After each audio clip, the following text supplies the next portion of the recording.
Io non posso escludere nulla perché ovviamente sono valutazioni che spettano al Ministero dell'Interno. Con e Bagnoli credo abbiano già dato in passato e che quindi siano 2 aree che per quanto, magari possano anche ottemperare a queste caratteristiche, sono sicuramente aree che hanno già, pagato un prezzo alto nella gestione dei migranti precedente. Cona e Bagnoli hanno già dato, dice il senatore e coordinatore veneto di Fratelli d'Italia. Come dire, nella nostra regione si deve cercare altrove per i CPR, ma che le due aree del veneziano e del padovano, nel recente passato maxi hub delle polemiche, possano essere nella lista delle ipotesi è altamente probabile. L'obiettivo di Palazzo Chigi, d'altronde, è quello di avere a disposizione un centro per i rimpatri in ogni regione.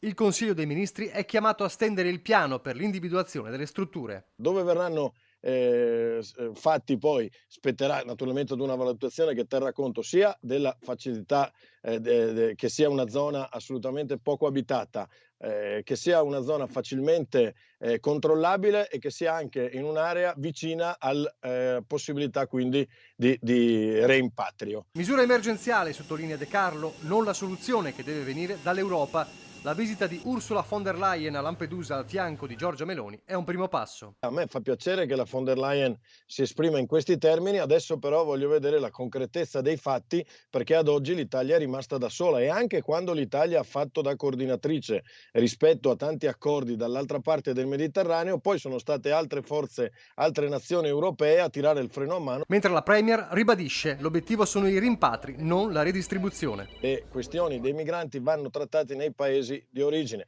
un po' come stiamo facendo e abbiamo fatto col decreto flussi. Da lì partono i migranti che servono a questa nazione e che hanno poi possibilità di trovare un lavoro. Chi entra illegalmente in questa nazione sarà trattenuto per un massimo di 18 mesi ed espulso immediatamente se non ha i requisiti per rimanervi. Il problema resta sempre uno, trovare i luoghi e le strutture per i CPR, con l'inevitabile rischio di scontrarsi con il territorio scelto.